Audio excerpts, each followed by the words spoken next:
லஞ்சம் ஒழிப்பது எப்படி என்கிற ஒரு அருமையான ஒரு கூட்டத்தில் நாம் எல்லோரும் பங்கு பெற்றிருக்கிறோம். ஆனால் இங்கிருந்து போவதற்கு முன்பதாக ஒரு நல்ல ஒரு தீர்மானத்தை நாம் எடுத்துக்கொள்ள வேண்டும். ஆண்டுகள் எல்லாம் கூடி இரவெல்லாம் பேசிவிட்டு காலையிலான அவங்களுடைய தொழிலுக்கு போவது போல் இல்லாமல் நம்முடைய நாட்டிற்கு ஏதாகிலும் செய்ய வேண்டும். Do or die for the world. தனிப்பட்ட மனிதனுடைய வாழ்க்கையிலே ஒரு மாற்றம் இல்லை என்று சொன்னால் ஒரு சமுதாயத்தை கண்டிப்பாக நம்மளால் மாற்ற முடியாது. முதல் குடும்பம் நம்முடைய கணவன் மனைவி நம்முடைய பிள்ளைகள். இந்த குடும்பத்தில் நான் லஞ்சம் கொடுக்க மாட்டேன் என்கிற ஒரு தீர்மானத்தை முதலாவது நம்முடைய இல்லத்திலே நாம் எடுக்க வேண்டும். அது நம்முடைய உள்ளத்திலே உறுதியாக காணப்பட வேண்டும். அதன் பிறகுதான் நம்முடைய தெரு, நம்முடைய கிராமம், நம்முடைய மாநிலம், நம்முடைய மண்டலம் என்று சொல்லி அது பறந்து விரும்பி செல்லும். இங்கே மேடையில் 3 முத்தான தலைவர்கள் இருக்கிறார்கள். நிறைய தலைவர்கள் இருக்கிறாங்க. அதில் முதலாவது ஐயா உதயமூர்த்தி ஐயா, அவர்களுக்கு என்னுடைய உள்ளத்தின் ஆழத்திலிருந்து நான் நன்றி செலுத்துகிறேன். அவர்கள் எழுதக்கூடிய ஒவ்வொரு புத்தகமும் உயிரோட்டமான புத்தகம். இந்த புத்தகங்கள் அதாவது சைலண்ட் கில்லர் என்று சொல்வார்கள். அமைதியான முறையிலே ஒரு உள்ளத்தை ஊடுருவி செல்லக்கூடிய சக்தி வாய்ந்த ஏவுகணை அவர் அமைதியாக இருந்து தன்னுடைய எழுத்துக்கள் மூலமாக செய்கிறார். அவருடைய புத்தகங்களை நாம் பெற்று அநேக மக்களுக்கு நாம் இலவசமாக வழங்க வேண்டும். அடுத்தது சேதுராமையன் ஐயா என்று சொன்னால் அவர்கள் பாடியிருக்கக்கூடிய அந்த பாடலுடைய கேசட்டை நான் நிறைய வாங்கி எல்லாருக்கும் இலவசமாக டிஸ்ட்ரிபியூட் பண்ணியிருக்கேன். அந்த பாட்டை கேளுங்க. அந்த காலத்தில் இருக்கிற அந்த பாட்டு, அந்த மெட்டில் அவர் எழுதியிருக்கக்கூடிய பாடல்கள் நான் சொல்றேன் பாருங்க. ஒவ்வொரு கார்ல நான் நிறைய சீடி வச்சுக்குவேன். ஒவ்வொரு சிஓ டிஓ இன்ஸ்பெக்டர் அவங்களுக்கு இவங்களுக்கு எல்லாம் நான் ஃப்ரீயா கொடுத்துட்டு வருது. இந்த பாட்டை எங்க பிடிச்சிங்கன்னு கேட்பாங்க. அவங்க சொன்னாங்க அதுல அட்ரஸ் இருக்கு, நீங்க எழுதி கேளுங்க, உங்களுக்கு இலவசமாவே அனுப்புவாங்கன்னு சொல்லி. அதனால அந்த பாடல் மிகச்சிறந்த ஒரு பாடல். அந்த கேசட் எல்லாம் நீங்க தயவு செய்து வாங்குங்க. நீங்க வாங்கி இலவசமா நீங்க கொடுத்து பாருங்க. அப்பதான் ஒரு கல்லாவது நம்ம பேக்க முடியும். டைட்டஸ் என்கிற ஒரு அரசன், பேரரசன், ரோமாபுரியினுடைய மன்னனாக இருந்தார். அந்த பேரரசனுடைய நாட்களிலே எருசலேமை அழிக்க வேண்டும் என்பது அவருடைய திட்டம். எனவே மிக அழகான அந்த எருசலேம் ஆலயத்தை அவர் இடிப்பதற்காக அவர் எடுத்துக்கொண்ட ஒரே ஒரு முயற்சி என்ன தெரியுமா? அதில் இருக்கக்கூடிய ஒரு கல்லை பெயர்த்தால் போதும் என்று அவர் முனைந்தார். எருசலேம் மிகச்சிறந்த ஒரு தேவாலயம். அந்த எருசலேமில் இருக்கக்கூடிய அந்த தேவாலயம் தான் உலக பிரசித்தி பெற்ற ஒரு தேவாலயம். அது தங்கத்தினால் கட்டப்பட்ட ஒரு தேவாலயம். எனவே அது யூதர்களுடைய பொற்கோவில். இதை எப்படி நாம் பிடிக்க வேண்டும் என்று சொன்னால் முதலாவது அந்த எருசலேம் ஆலயத்துடைய ஒரு கல் பெயர்க்கப்பட வேண்டும் என்பதுதான் அவருடைய பிளான். அவர்களுடைய போர் வீரர்கள் அதை எப்படி பெயர்ப்பது என்று தெரியாமல் தீப்பந்தங்களை அந்த தேவாலயத்தின் மீது எரிந்தார்கள். அப்பொழுது தீப்பிடித்து அந்த தேவாலயத்துடைய வாசல் தீப்பிடித்து, கதவுகள் தீப்பிடித்து, அதை எரியும் பொழுது டன் கணக்கிலே தங்கம் உருகி போனதாக சரித்திரம் சொல்லுகிறது. எப்படி தெரியுமா? ஒரு கல் நாம் எப்படி செங்கல் வைக்கிறோமோ, ஒரு செங்கல் ஒரு தங்க கட்டி, ஒரு செங்கல் ஒரு தங்க கட்டி, இப்படியாக அந்த எருசலேம் ஆலயத்தை தேவாலயத்தை கட்டியிருந்தார்கள். எனவேதான் இந்த ஒரு எருசலேம் ஆலயம் இடிக்கப்படும் என்பது தீர்க்க தரிசனம். இந்த தேவாலயத்தை நீங்கள் பார்க்கிறீர்களே, இவர்களின் மேல் ஒரு கல் இராதபடிக்கு இவைகள் எல்லாம் இடிந்து போகும் என்று சொன்ன அந்த தீர்க்க தரிசனம் என்று நிறைவேறிற்று. அதே போன்று நான் எதை உங்களுக்கு சுட்டி காட்டுகிறேன் என்று சொன்னால், லஞ்சத்தை ஒழிப்பதற்கு ஒரு கல் பெயர்க்கப்படணும். அதுதான் தன்னம்பிக்கை. என்னால முடியும், இதை சாதிக்க முடியும் என்று சொல்லி. எனவே அடுத்தது ஐயா ரத்ன பாண்டியன் ஐயா அவர்கள் எப்பொழுதுமே தன்னுடைய வீடு, மனைவி, பிள்ளைங்க, தொழில் இது எல்லாவற்றையும் விட்டுவிட்டு ஃபேக்ட் இந்தியாவிலே தன்னை முழுமையாக ஈடுபடுத்திக் கொண்டு இந்த ஒரு அருமையான ஒரு சமுதாய நற்பணியை அவர் செய்து வருகிறார் என்று சொன்னால் தன்னுடைய உயிரையும் அவர் பொருட்படுத்தாமல். எனவே அந்த அருமையான ஐயா ரத்ன பாண்டி அவர்களுடைய அன்பு, அவருடைய ஒரு நல்ல ஒரு ஐக்கியம் எனக்கு கிடைத்த பிறகுதான் இந்த ஃபேக்ட் இந்தியாவுடைய நானும் ஒரு நபராக இதில் நான் என்னை இணைத்துக் கொண்டேன். நான் கடந்த 30 ஆண்டு காலமாக சமுதாயத்தில் நற்பணிகளை நான் செய்து வருகிறேன். குறிப்பாக மலைவாழ் மக்கள் மத்தியிலே, ட்ரைபல்ஸ். நான் அவர்களை சந்திக்கும் பொழுது அரை நிர்வாணமாக இருந்தார்கள். அவர்களை பார்த்த மாத்திரத்தில் என்னுடைய கண்கள் குளமானது. நம்மை போன்ற மனிதர்கள் ஏன் இப்படி ஒரு நிர்வாணமாக அவர்கள் காணப்பட வேண்டும்? எனவே இதை எப்படியாகிலும் இவர்களுக்கு நாம் இந்த நல்ல ஒரு பாதையை காட்ட வேண்டும் என்பதற்காக அந்த மலைப்பகுதியை நான் தத்தெடுத்தேன். ஐயா சொன்னார்கள் ஒரு கிராமத்தை தத்தெடுங்கள் என்று சொல்லி. நாம் எப்பொழுதும் ஒரு கிராமத்தை குறிப்பாக நாம் தத்தெடுத்துக் கொண்டு அதை நாம் செயல்படுத்தும் பொழுது கண்டிப்பாக இந்த மொத்த உலகத்திலே ஒரு கிராமம் மாறும் பொழுது ஒரு நாடு மாறும், ஒரு மாநிலம் மாறும். அதை போன்று அந்த மலைவாழ் மக்கள் மத்தியிலே ஒரு சேவை செய்வதற்காக நான் ஆரம்பித்தேன். 30 ஆண்டுகளுக்கு பிறகு இப்பொழுது எல்லோரும் அவர்களுடைய நம்மை போல உடைகளை அணிவிக்கிறார்கள், பிள்ளைகள் படித்துக் கொண்டிருக்கிறார்கள்.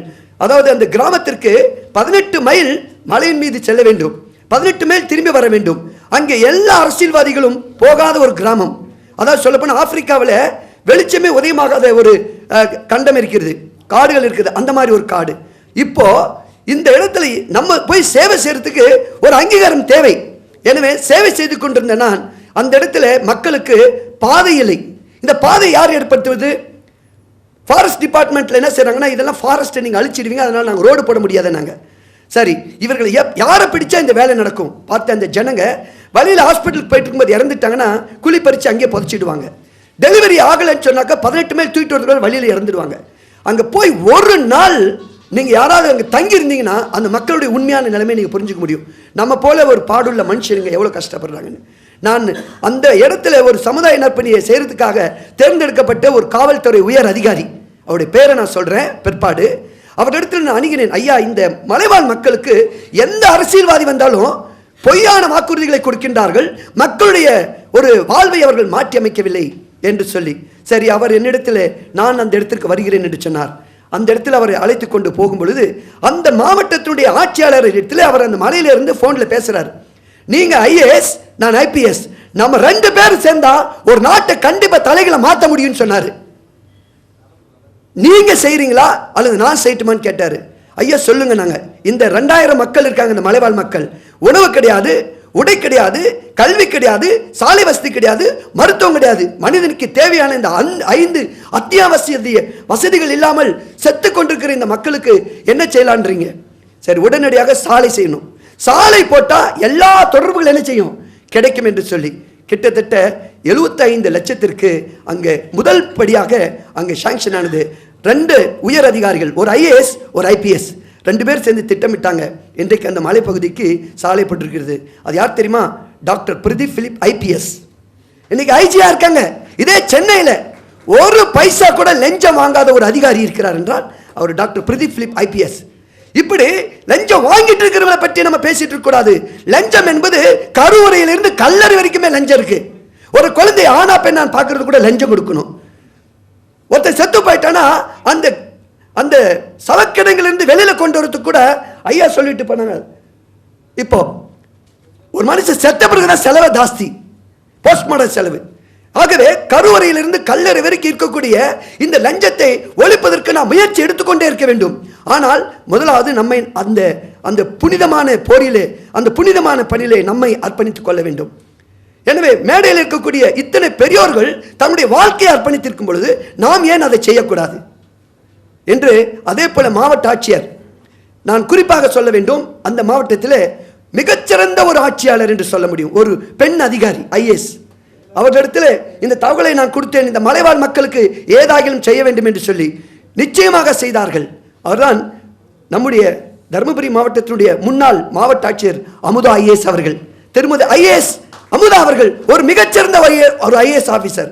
ஸோ தப்பு செய்யறவங்களை பற்றி நம்ம பேசிட்டு இருக்காம நல்லது செய்யக்கூடிய நல்ல அதிகாரிகளை நம்ம கண்டுபிடிச்சு இந்த மாதிரி மேடையில் அவங்களுக்கு வந்து நம்ம என்ன செய்யணும், அவங்களை ஹானர் பண்ணும் பொழுது அந்த ஒரு நிகழ்ச்சி பக்கத்தில் இருக்கிற அதிகாரிகளுக்கு அது பற்றி எரியும். அது மட்டுமில்லை, இந்த நாளில் அங்கே இருக்கிற ஃபாரஸ்ட் டிபார்ட்மெண்ட் டிஎஃப்ஓ, அவருக்கு அவருடைய ஆட்சிக்குட்பட்ட அந்த காட்டுக்குள்ளார் ஒரு நாள் கூட அவர் போனதே கிடையாது. அவர் டிஸ்ட்ரிக்ட் ஃபாரஸ்ட் ஆஃபீஸர். இந்த இடம் எங்க இருக்குன்னு அவருக்கு தெரியாது. ஆனால் 30 ஆண்டு காலமாக நான் போயிட்டு வந்த அந்த இடத்துக்கு அவருடைய பங்களாவுக்கு போய் நான் அவரை கூட்டிகிட்டு போனேன். இதான் என்னுடைய ஃபர்ஸ்ட் டைம் நான் இந்த மலை ஏறுறேன்றார் ஒரு ஃபாரஸ்ட் ஆஃபீஸர். அப்படியே இருக்காங்க அதிகாரிங்க. எனக்கு அன்பான நண்பர்களே, தோழர்களே, இந்த இயக்கத்தில் நம்ம வந்து நம்மளை இணைத்துக் கொள்வது மாத்திரமில்லை, இங்கே வந்திருக்கிறவங்கள பெரும்பான்மையானவங்க நம்ம போனால் ஏதாவது நமக்கு இந்த பிரச்சனையிலிருந்து விடுதலை கிடைக்குமா, கஷ்டத்திலிருந்து விடுதலை கிடைக்குமான்னு தான் நிறைய பேர் வந்திருக்காங்க. இதற்கு நாம் என்ன செய்யணும் அப்படின்னு கேட்டீங்கன்னா, கேட்கறது மட்டும் இல்லாமல் சொல்லும் செயலும் ஒன்றை இணைந்து செல்ல வேண்டும். ரயில் தண்டவாளம் 2 இருக்கிறது மாதிரி நம்ம சொல்லுகிற வார்த்தையும் செயல்படுகிற செயல்பாடுகளும் 2ம் இணைந்து செல்லும் பொழுது தான் நாம் கண்டிப்பாக செய்ய முடியும். ஐயா சொன்னாங்க, பாலகிருஷ்ணன் ஐயா, முதல்ல நம்ம டெடிகேட் பண்ணணும் இந்த புனிதமான பணிக்கு. நம்முடைய பர்சனல் எஃபர்ட், டெடிகேஷன் இருந்தால் தான், அர்ப்பணிப்பு இருந்தால் தான் இந்த காரியத்தை நம்மளால் சாதிக்க முடியும். நாம லஞ்சம் கொடுக்கக்கூடாது, லஞ்சம் வாங்கக்கூடாதுன்ற ஒரு திட்டத்தை முதல்ல நமக்குள்ளார வரணும். அது எங்கெங்கெல்லாம் கொண்டு வரலன்னா, திருமணத்துக்கு போகிறோம், நம்ம ஒரு கெஸ்ட்டாக போகிறோம், அந்த திருமண மேடையில் அந்த மணப்பெண் மணமகளுக்கு இந்த புத்தகத்தை கொடுக்கணும். டாக்டர் ரத்தன பாண்டி ஐயா எழுதி கொடுத்த இந்த புத்தகத்தை நம்ம கொடுக்கணும். ஒரு உடன்படிக்கை செய்யணும். அம்மி மிதிச்சு அருந்ததி பார்த்து அந்த 33 கோடி தேவருக்கு முன்னாடி நடத்துற கல்யாணம் எல்லாம் இன்னைக்கு கிழிஞ்சு போச்சு. ஏன்? எல்லாம் பாரம்பரியம்.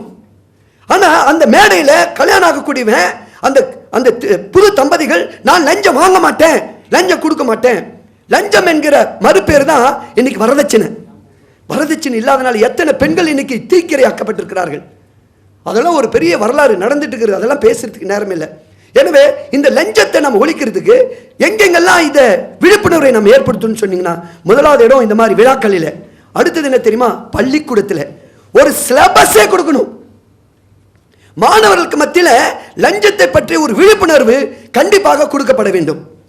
அந்த மாணவர்கள் லஞ்சனை என்னன்னே தெரியாது, அதை குறித்த ஒரு விழிப்புணர்வு மாணவர்கள் மத்தியில் ஏற்படுத்த வேண்டும். கல்லூரிகளில் மாணவர்களுக்கு இப்படிப்பட்ட விழிப்புணர்வு மாநாடுகளையும் விழாக்களையும் நாம் நடத்த வேண்டும். மாணவர்கள் தான் இந்த உலகத்தினுடைய பெரிய சக்தி. இன்னைக்கு அந்த மாணவர்கள் படித்த கல்லூரியை எரிக்கிறான், அவனை காலேஜுக்கு வீட்டு கொண்டு வந்த பஸ்ஸை எரிக்கிறான், அந்த அறிவு களஞ்சியம் கொடுத்த லைப்ரரி எரிக்கிறான். அவன் படிப்புக்கும் அவன் செயல்பாடுக்கும் சம்மந்தமே கிடையாது. என்ன காரணம்? மனிதனுக்கு ஒழுக்கம் இல்லை. படிப்பு இருக்கு, ஆனா ஒழுக்கம் கிடையாது.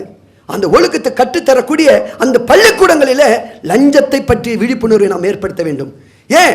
ஆசிரியர் பெருமக்கள் எல்லாம் கூட்டி, ஆசிரியருடைய பெருமக்களுடைய கூட்டிணைப்பு இருக்கும், அசோசியேஷன், அந்த நிகழ்ச்சியில் நம்முடைய புத்தகங்கள் எல்லாம் நம்ம வழங்கணும், இலவசமாக நம்ம வழங்கணும்.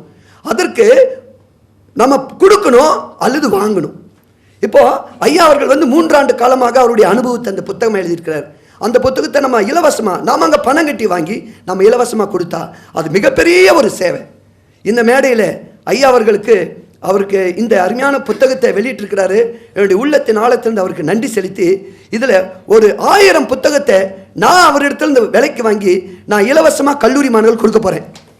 இந்த அருமையான நிகழ்ச்சியில் சாதனையாளர் விருது வழங்கின ஐயா பாலகிருஷ்ணனுக்கு நான் உண்மையிலே நன்றி செலுத்துகிறேன். ஒரு தலைமை ஆசிரியர், அதாவது ஒரு கட்டிட பொறியாளர் ஒரு தப்பு செய்தால், கட்டிட பொறியாளர் இன்ஜினியர் அவருடைய கவனக்குறைவினால ஒரு கட்டிடம் தான் இடிஞ்சு போகும். ஒரு டாக்டர் ஒரு மருத்துவருடைய கவனக்குறைவினால ஒரு உயிர் போகும். ஆனா ஒரு டீச்சர் ஒரு தப்பு ஒரு கவனக்குறை செய்தால் ஒரு சமுதாயமே ஒளிஞ்சிடும். ஆனால் ஒரு நல்ல ஆசிரியர்களால் தான் இந்த நாடு கட்டப்பட்டிருக்கிறது. பாலகிருஷ்ணன் ஐயா போன்ற ஆசிரியர்கள், ஏனென்றால் நானும் ஒரு ஆசிரியர் என்ற முறையில் இந்த அருமையான நேரத்தில் ஆசிரியர் சமுதாயத்திற்குள்ளாக ஒரு விழிப்புணர்வு எப்பொழுது வருகிறதோ அவன் கிட்ட கொண்டு ஒரு கல்லை சிற்பமா வடிக்கிறான். அதான் ஆசிரியருடைய வேலை. அதான் மாதா பிதா குரு தெய்வம். மாதா பிதா குரு, குரு 3வது இடத்துக்கு வர்றார், கடவுள் கடைசியில். எனவே ஆசிரியர்கள் சமுதாயத்திற்கு மத்தியில் இந்த புத்தகத்தை நாம் இலவசமாக கொடுக்க வேண்டும். நான் இன்னைக்கெல்லாம் எந்த ஆஃபீஸ்க்கு போனாலும் சரி, சிஓ டிஓ ஐஎம்எஸ் டைரக்டரேட் எங்கே போனாலும் சரி, எந்த ஐபிஎஸ் ஐஏஎஸ் பார்த்தாலும் சரி, நேராக எடுத்துகிட்டு போகும்போது இந்த மாதிரி புத்தகங்கள் தான் நான் பரிசாக கொடுத்துட்டு வரேன்.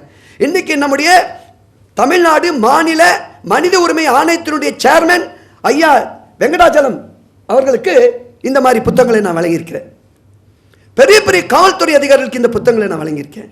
அவர்கள் காரில் போயிட்டு இருக்கும்போது எடுத்து படிக்க ஆரம்பிக்கிறாங்க. நாம் போய் ஒரு 10 மணி நேரம் 2 மணி நேரம் அவங்களால பேச முடியாது. அட்லீஸ்ட் சைலண்டாக இந்த விஷயங்களை அவங்களுக்குள்ளார மனசில் பதிவு வைக்கணும். லஞ்சம் வாங்கணும்னு நினைக்கிறவங்க கூட மனசுக்குள்ளார வேண்டாம் அப்படின்ற ஒரு உணர்வுகளை எப்போ நம்ம உருவாக்குறோமோ அப்போ தான் நம்ம பாயிண்ட் மில்லியன் என்று சொல்வார்கள், 0 பாயிண்ட் அப்படின்னு சொல்லி, அந்த மாதிரி தான் இந்த லஞ்சத்தை நம்மளால் குறைக்க முடியும். ஆனால் கண்டிப்பாக ரத்தன பாண்டியன் ஐயா, சேதுராமன் ஐயா, ஐயா உதயமூர்த்தி ஐயா, இப்படிப்பட்ட மும்மூர்த்திகள் போல இங்கே இருக்கிறவங்க எல்லாம் நம்ம மாறணும்னா கண்டிப்பாகவே ஒரு கல்லில் 10 மைல் கூட நம்மளால் ஒட்டைச்செறிய முடியும். கண்டிப்பாக ஒரு 10 வருஷத்துக்கு பிறகு லஞ்சத்திற்கு எதிரான ஒரு இயக்கம் ஒரு பேரலையா சுனாமியா ஃபேக்ட் இந்தியானாவே எல்லாம் ஆடணும், சீட்டில் உட்காரக்கூடாது, எழுந்து நிற்கணும். ஒரு பாலகிருஷ்ணன் கிடையாது, ஒரு சேதுராமன் கிடையாது. இங்க எல்லாருமே நம்மளை பார்க்கும்போது ஃபேக்ட் இந்தியாவை பயப்படணும். அந்த பய உணர்வு, நம்ம அவங்கள ஒன்றும் செய்ய போறதில்ல, துப்பாக்கி எடுத்து சுட போறதில்ல, மலு எடுத்து வெட்ட போறதில்ல. ஃபேக்ட் இந்தியாவிலேருந்து வர்றேன், முடிஞ்சது வேலை. எழுந்துச்சு நின்று சைன் பண்ணிட்டு வேலை நடக்கணும். அந்த ஒரு விழிப்புணர்வை இப்படி ஒரு இயக்கம் இருக்குது என்பதை அதிகாரிகளுக்கு கவனத்துக்கு நம்ம கொண்டு போனால் ஒழிய இதை ஒன்றுமே செய்ய முடியாது என்பதை கூறிக்கொண்டு வாய்ப்பு கொடுத்து உங்கள் அனைவருக்கும் நன்றி கூறி விடைபெறுகிறேன். நன்றி, வணக்கம்.